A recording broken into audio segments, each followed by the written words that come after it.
Guys, सो अब हम लोग शुरू करने वाले हैं legality of object and consideration unit number 3 की। जब हम लोग बात करते हैं तो उसमें फ्री कंसेंट के बाद ये एक बहुत ही इंपॉर्टेंट टॉपिक आता है, because like capacity of party is one of the essential element of a contract. Then उसके बाद में फ्री कंसेंट और फिर legality of object and consideration. क्या कभी भी कोई ऐसा कॉन्ट्रैक्ट बन सकता है जिसमें ऑब्जेक्ट और कंसिडरेशन लॉफुल ना हो? Imagine na someone giving supari to someone. It's actually horrible.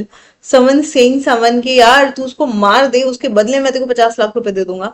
Will it going to be a valid legal agreement? मतलब सोचो, अगर उसने नहीं मारा तो क्या वो उसके अगेंस्ट केस कर सकता है कि मैंने उसको 10 लाख रुपए दिए थे और मैंने बोला था बी का मर्डर करके आ जाओ और देखो इसने मर्डर ही नहीं किया, जज साहब आप इसको पनिश करो.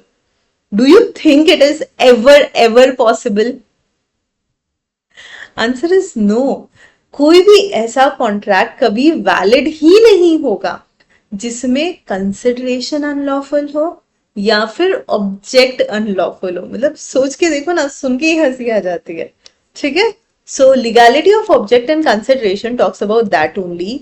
What does it says? It simply says कि किसी भी कॉन्ट्रैक्ट में अगर कंसिडरेशन या ऑब्जेक्ट लॉफुल नहीं है तो वो कॉन्ट्रैक्ट नहीं है. सेक्शन नंबर 23 जो है इंडियन कॉन्ट्रैक्ट एक्ट का, वो इन सारे केसेस को कहता है कि भैया ये सारे के सारे अनलॉफुल है. अच्छा, कौन कौन से ऐसे केसेस है भैया जो अनलॉफुल है? व्हेन द कंसिडरेशन और object is forbidden by law.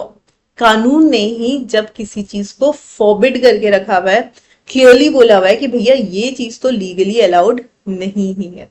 एक फादर ने अपने 17 साल के लड़के की शादी करा दी एक लड़की से. क्यों? डॉवरी ले ली, है ना. क्या ले लिया उनसे? डॉवरी. डॉवरी को हिंदी में क्या बोलता है? बस नहीं, बस ये नहीं, दहेज. Yes yes yes yes, got it. हाँ, तो you know the word and you could not recollect it. At times it happens. So father ने अपने 17 साल के बेटे की शादी कर ली एक लड़की से और उनसे दहेज ले लिया. तो मैरिज वैसे ही लॉफुल नहीं है. इंडिया में किसी भी लड़के की शादी 21 साल से पहले अलाउड नहीं है. आप मेजर हो जाते हो 18 साल के बाद, लेकिन शादी की मिनिमम एज है 21 ईयर्स. और डॉवरी तो बिल्कुल भी परमिटेड नहीं है. तो कुल मिलाकर ये जो मैरिज कॉन्ट्रैक्ट हुआ है ना, marriage is also legal contract. You know this और नॉट? तभी तो मैरिज सर्टिफिकेट बनता है ना. Unless and until you have a legal marriage certificate, शादी वैलिड नहीं है देश में. तो चाहे आप फेरे लो, चाहे कबूले बोलो, but you have to legally make your marriage certificate. तो 21 साल से पहले तो बन ही नहीं सकता. तो ये शादी लीगली वैलिड शादी नहीं है, क्योंकि ऑब्जेक्ट कंसिडरेशन दोनों ही अनलॉफुल था. 17 साल के बच्चे की शादी कराने का ऑब्जेक्ट ही गलत है, और फिर दहेज लेना itself is very very wrong. ठीक है, नेक्स्ट.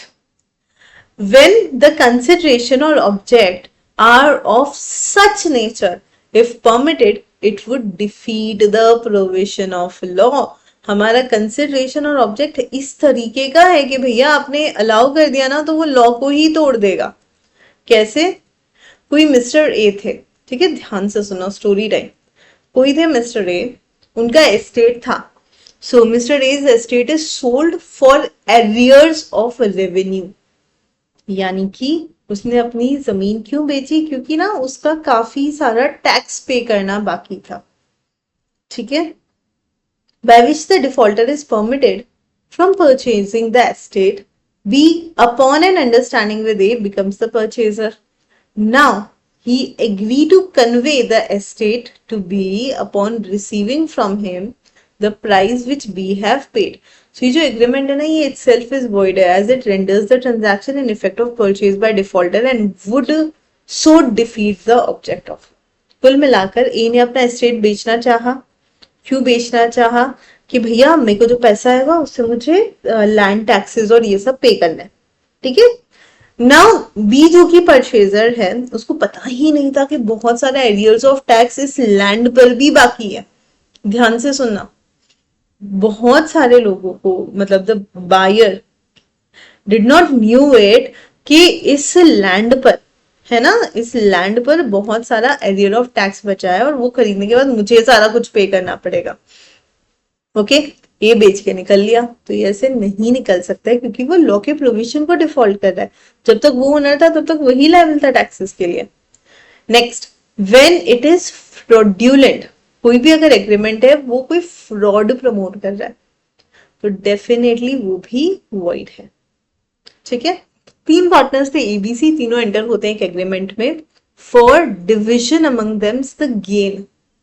ठीक है, कौन सा गेन? जो उन्होंने चोरी से कमाया था, किसी और के साथ फ्रॉड करके कमाया। तो ये तो ना, जो फ्रॉड किया वही इनवैलिड है। अब आपस में तुम बांटो नहीं बांटो, उससे वो लीगल नहीं होगा। ठीक है, तीन चोर मिलके कहते हैं चल अपन ने कुल मिला के इतनी चोरी की, अब आपस में बांट लेते हैं। भाई तुम्हारी जो चोरी है उससे वो वैलिडेट नहीं होगा। Is it understood? तो कुल मिलाकर अगर कोई फ्रॉड्यूलेंट ट्रांजैक्शन है तो उसको तुम इस तरह से लीगली वैलिडेट नहीं कर सकते। When consideration defeat any rule for the time being in force in India, हमारे देश में कोई भी कोई रूल चल रहा है और उसको कंसिडरेशन डिफीट कर रहा है। Okay, an agreement to print a book is a violation of another copyrights is void। मैंने किताब लिखी जो मेरे अंडर कॉपीराइटेड है ना, आप क्या करते हो? उसी बुक का जिरोक्स करवाकर स्पाइरल करवाकर किसी को दे देते हो और बेच देते हो। तो यहां पर आप ये जो ट्रांजैक्शन कर रहे हो ये अनलॉफुल है। वाई? क्योंकि आप मेरे कॉपीराइट को डिफीट कर रहे हो। ठीक है, ए ने प्रॉमिस किया कि वो डेट को रीपे करेगा मैनुअल लेबर करके डेली, है ना, for a special period and agrees to pay interest at an exorbitant rate. तो मैं मतलब कोई ए था, उसने ना कुछ लोन लिया, लोन था 40% रेट से, और ए ने कहा कि चलो मैं मेहनत करूंगा और तुमको 40% इंटरेस्ट दे दूंगा। नहीं दे पाया, बंदा केस में चला, कोर्ट में चला गया, तो कोर्ट ने यही कहा भैया तुम उससे पैसे बाद में लेना, पहले तो तुम 40% रेट ऑफ इंटरेस्ट ही नहीं ले सकते हो, इतना रेट ऑफ इंटरेस्ट लेना ही अनलॉफुल है। तो उसका पे करना नहीं करना है सेकेंडरी, आप जो चार्ज कर रहे हो वो ही अनलॉफुल है। समझ गए? Next, when consideration involve injury to any other person or its property। ठीक है, आप किसी और पर्सन की प्रॉपर्टी को इंजर कर रहे हो, किसी और पर्सन की प्रॉपर्टी को नुकसान दे रहे हो, एंड देन यू फील कि भाई ऐसा होना चाहिए वैसा होना चाहिए। समझ गए? तो किसी और की प्रॉपर्टी को अगर नुकसान हो रहा है तो क्या हम कुछ उसका फायदा उठा सकते हैं? सो so, किसी और की प्रॉपर्टी को इंजरी हो रही है, किसी और की प्रॉपर्टी को किसी भी तरह का नुकसान हो रहा है, then it will become unlawful. P ने कुछ एडवांस किया मनी डी को, a married woman, to enable her divorce. उसने क्यों उसको पैसे दिए कि जाओ तुम डिवोर्स ले लो अपने हस्बैंड से। D had agreed to marry him as soon as she will file the divorce और she could obtain the divorce. So इस केस में जो पैसा देने वाला है वो बाद में ये नहीं बोल सकता कि अरे मैंने तो उसको डिवोर्स के लिए पैसे दिए तो उसने डिवोर्स ही नहीं लिया।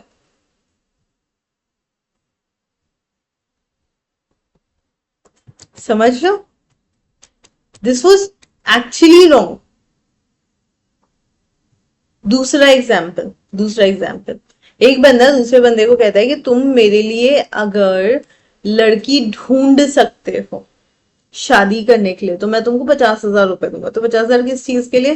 To arrange a girl for him to get married. Void है यार, इमोरल है। इस तरह से शादियों के कॉन्ट्रैक्ट थोड़ी ना होते हैं, दिस इज इमोरल, है ना। पॉइंट नंबर 6 का भी एग्जाम्पल हो गया, इमोरल है। When consideration is oppose to public policy, हमारा कंसिडरेशन कुछ इस तरीके का है जो जनरल पब्लिक रूल्स के ही अगेंस्ट है।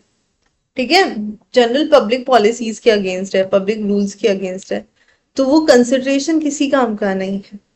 ओके, अब यहाँ पर ये जो जितने भी टर्म्स है इनको मैं बहुत अच्छे से समझाऊंगी, आप लोग बहुत अच्छे से समझ रहे हो क्योंकि एग्जाम में एक एक टर्म इंपॉर्टेंट है। कभी ऐसा होता है सिर्फ ट्रैफिकिंग ट्रेडिंग विद एनिमी आ जाता है, कभी स्टिफलिंग प्रोसिक्यूशन आ जाता है। तो ये हर एक पॉइंट बहुत इंपॉर्टेंट है और नए नए नाम है ना, तो मजा आएगा तुम लोग को। सो पब्लिक पॉलिसी के ऑपोजिट एग्रीमेंट कौन कौन से होते हैं? Trading with enemy. इंडिया और चाइना के बीच में वॉर चल रहा है, और मिस्टर ए जो कि इंडिया के हैं, उन्होंने चाइना के एक पर्सन के साथ टॉयज इंपोर्ट करने का कॉन्ट्रैक्ट कर लिया। अब एक तरफ तो इंडिया ने बहुत सारे ऐप डिसेबल कर दिए, जैसे कि टिकटॉक, पबजी, ये सब है ना, काम के भी काफी ऐप डिसेबल कर लिए थे। दूसरी तरफ ये भाई साहब कॉन्ट्रैक्ट कर रहे हैं उनके साथ, किस चीज के लिए? खिलौने खरीदने के लिए। Is it valid? पर हाँ, वैसे आप लोग को एक चीज बता दूं, there are very few people who know, हमारे देश में जो भी मैक्सिमम टॉयज आते हैं ना बच्चों के, एकदम छोटे बच्चों के, वो उसमें से ज्यादातर चाइना से ही आता है। तो कभी भी अगर वॉर की सिचुएशन में आप ट्रेडिंग कर रहे हो एनिमी के साथ, तो वो क्या है? गलत है। ठीक है, समझ में आई ये बात? हाँ, ऑब्वियसली गलत नहीं, बहुत गलत है। Right, next, number 2, stifling prosecution नया वर्ड है। इसके लिए आप लिखिए छेड़ छाड़। ये वर्ड तो सुना ही होगा, छेड़छाड़, यानी प्रोसिक्यूशन के साथ, किसी लीगल केस के साथ किसी भी तरह का छेड़छाड़ करना। हम कोई भी इस तरह का एग्रीमेंट कर रहे हैं, कोई भी इस तरह की प्रोसीडिंग कर रहे हैं जो कि नॉर्मल कोर्स ऑफ प्रोसिक्यूशन को हैम्पर करेगा। समझ गए? तो अगर ऐसी कोई भी चीज है जो हमारे नॉर्मल प्रोसिक्यूशन को हैम्पर करेगा, तो डेफिनेटली हम उसके अगेंस्ट कुछ क्रिमिनल इश्यूज रेज कर सकते हैं, हम उसे अनकंपाउंडेबल बोल सकते हैं, तो we can definitely do so. ठीक है जी, समझा ये पॉइंट?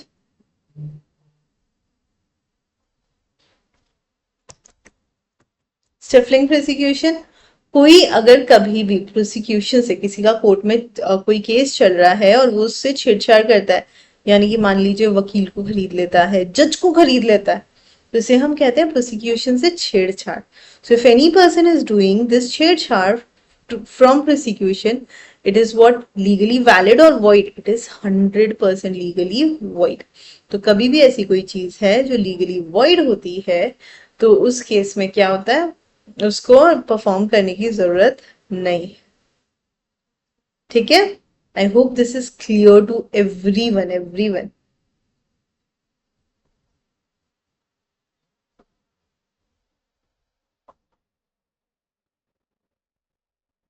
यस, ओके, ये समझ में आया stifling prosecution. So stifling prosecution का मतलब होता है कि हम क्या कर रहे हैं, हम ना जब भी कोर्ट में जाता है, कोई भी पर्सन कभी भी जब कोर्ट में जाता है, तो एक भरोसे के साथ जाता है कि मेरे साथ इंसाफ होगा। ठीक है, आई नो किसी मूवी का डायलॉग लग रहा है, but yes it is true. Whenever a person goes to a court, he goes with a wish कि मेरे साथ जो भी गलत हुआ है, तभी तो मैं कोर्ट में आया हूँ, तो मेरे साथ जो भी गलत हुआ है, उसका सही होने वाला है अभी। So it will going to be good now. तो अब जो भी गलत हुआ है उसको हमें सही करना है।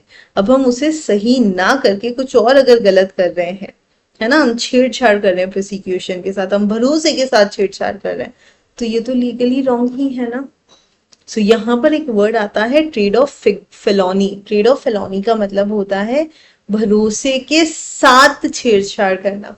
वी गो लाइक, हम लोग जब कोर्ट में जाते हैं तो आप देखते होगे ना, जजेस को देख के सब लोग खड़े हो जाते हैं। क्यों? Because we have so much respect and trust for that position. बाहर अगर वही जज हमें मिले तो we might not go and meet him in that way, लेकिन क्योंकि वो उस जगह पर बैठे हैं, वो सीट पर बैठे हैं, तो हम क्या करते हैं, उनकी बहुत रिस्पेक्ट करते हैं। So that is trading of felony. उस रिस्पेक्ट का, उस सब चीज का यहाँ पर क्या हुआ है? इग्नोरेंस हुआ।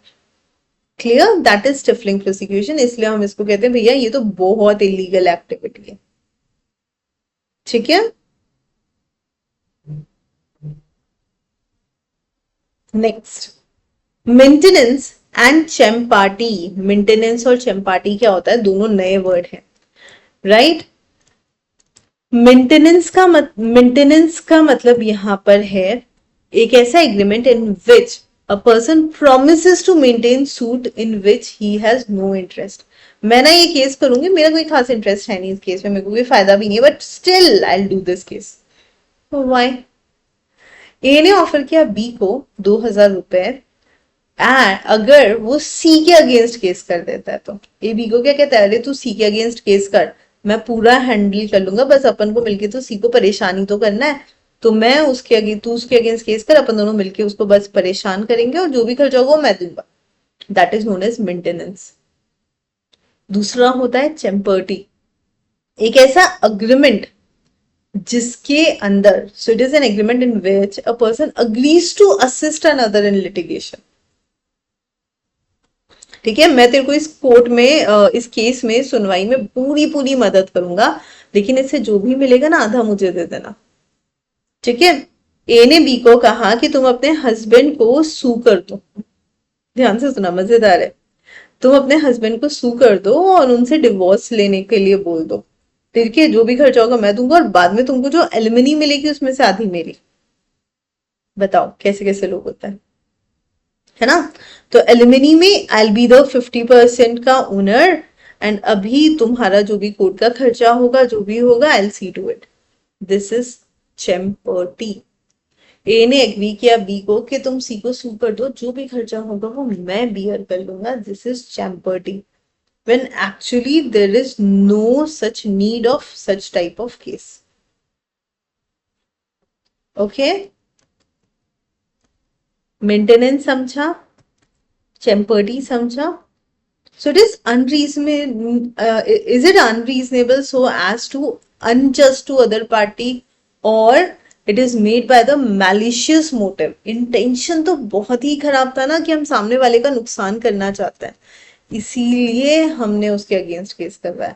तो वैसे किसी के अगेंस्ट केस करना गलत नहीं है, लेकिन अगर हमारा इंटेंशन ही है कि हम सामने वाले को सिर्फ अनॉय करना चाहते हैं, सिर्फ परेशान करना चाहते हैं, एक्चुअली कुछ क्लेम तो हमारा बनता है नहीं, तो उस केस में इस तरह की चीजों को गलत माना गया है। समझ गए। Next, trafficking related to public offices and titles. कभी भी अगर पब्लिक ऑफिसेज या टाइटल्स का कोई ट्रैफिकिंग होता है, कोई भी ऐसा एग्रीमेंट होता है पब्लिक ऑफिस में जो कि पब्लिक पॉलिसी के अगेंस्ट है, या फिर वो इंटरफेयर कर रहा है with the appointment of a person, इस तरह की कोई भी चीज हो रही है, तो पब्लिक पॉलिसी रिक्वायर करता है that it should be no money consideration for appointment of office. ठीक है, तो जस्ट फॉर एग्जाम्पल, आप अगर कभी भी कोई अग्रीमेंट करते हो किसी पब्लिक सर्वेंट को कुछ काम करने के लिए कहते हो, और उसके बदले में आप उससे एग्रीमेंट कर रहे हो कि आप उसे कुछ कुछ पैसे दोगे, then it is trafficking of position. Trafficking of position का क्या मतलब हुआ यहाँ पर, अपनी पोजिशन का गलत फायदा उठाना, है ना। So an agreement to procure a public recognition like Padma Bhushan और ये सब होता है ना, तो आप किसी को पे कर रहे हो so that the other person will give you that award, it is also void. So Harish ने एक ऑफिसर को 15,000 रुपए दिए और कहा कि यार मेरी ना बेटी की जॉब लगवा दो आप ये पैसे लेकर, उस आदमी ने पैसे ले भी लिए, it is trafficking of position. समझ गए, अपनी पोजीशन का गलत फायदा उठाना और उसके बदले में किसी से पैसे लेना। ये समझ में आया या नहीं।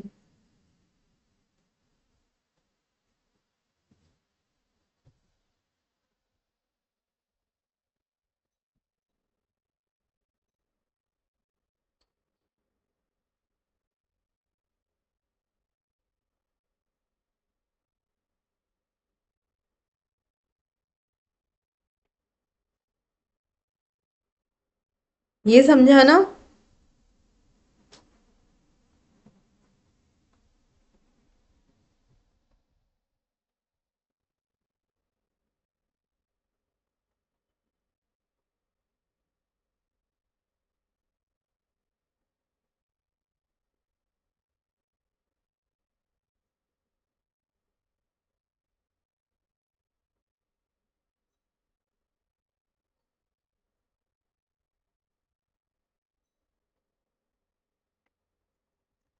समझा ये।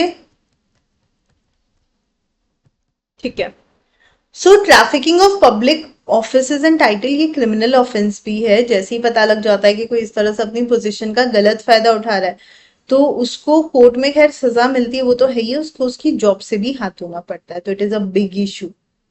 Okay, next, agreement tendering to create monopoly. मेरा एक शॉप है और वहां पर आप अपना शॉप खोल रहे हो और मैं आके आपको पैसे दे देती हूँ, देखो यहाँ शॉप मत खोलो, यहाँ ऑलरेडी मेरा शॉप है। यहाँ पर मैंने एग्रीमेंट किस चीज का किया है कि मैं मोनोपोली क्रिएट कर रही हूँ अपना। समझ गए? तो इस तरह का एग्रीमेंट भी गलत है, इनवैलिड है। मैरिज ब्रेकेज एग्रीमेंट, वाह। कोई भी इस तरह का एग्रीमेंट जिसमें हम नेगोशिएट कर रहे हैं marriage for reward and is known, तो उसे हम कहते हैं मैरिज ब्रेकेज एग्रीमेंट, तो वो पब्लिक पॉलिसी के भी अगेंस्ट है। ठीक है? सो आप में से कुछ लोग कहेंगे कि मैम एक चीज बताओ, आपने बोला कि मैंने किसी को बोला है कि यार शादी के लिए लड़की दिखा दो, वो भी गलत है, अभी बोला था ना। मैम ये मैरिज ब्यूरो वाले, शादी.com वाले, ये भी तो यही करते हैं। नहीं, देयर इज अ डिफरेंस। शादी.com वाले, मैरिज ब्यूरो वाले आपके लिए लड़की अरेंज नहीं करेंगे या लड़का अरेंज नहीं करेंगे। वो आपको सिर्फ इंफॉर्मेशन दे देंगे कि yes there is someone else जो बिल्कुल आप ही की तरह, you know that other person is also seeking someone to get married. बाकी तुम पता करो, तुम बात करो, है ना। No one is arranging something for you. Arranging something is definitely, समझे? Next, interference with the course of justice. Justice से रिलेटेड कोई भी चीज इंटरफेयर करना या कुछ भी करना, कोई भी ऐसा अग्रीमेंट जिसमें हम जस्टिस को इग्नोर कर रहे हैं, अगर हम लोग वैसा कोई एग्रीमेंट कर रहे हैं तो वो गलत हो जाता है। ठीक है?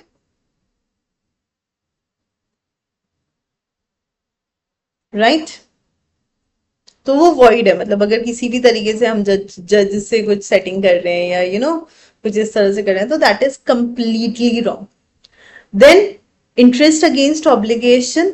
सो इंटरेस्ट अगेंस्ट ऑब्लिगेशन का मतलब ये होता है कि हमने कोई भी एक एग्रीमेंट किया, any agreement is done by an agent to receive without his principal's consent any compensation from any other person, तो गलत है ना। अपोज टू पब्लिक पॉलिसी, भाई बंदे ने तेरे को अपॉइंट किया तो तू बिना उससे पूछे कोई एग्रीमेंट में एंटर नहीं कर सकता, लीगली वैलिड नहीं है।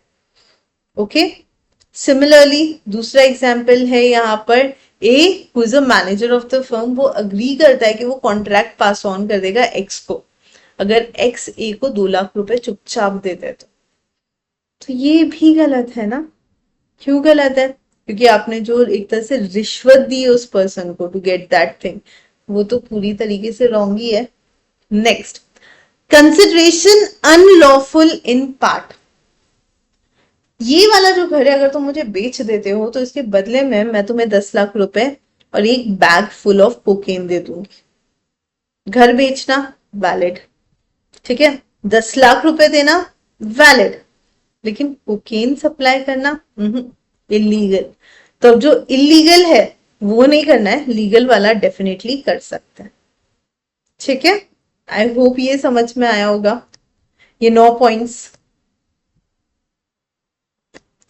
है ना। दीज आर लाइक इम्पोर्टेंट, सिर्फ इनसे इनसे तीन तीन चार मार्क्स के क्वेश्चंस पूछ लिए जाते हैं। सिंपल आपको बोला जाएगा explain maintenance in champerty, explain trafficking of public policies, and like this will play really important role. मतलब अगर ये तुमने ईमानदारी से अच्छे से कर लिया तो तुमको बहुत हेल्प मिलता है इसमें। ठीक है? So I really hope you guys are doing it nicely, अच्छे से करो। कुछ भी दिक्कत आती है मुझसे डेफिनेटली पूछ सकते हो।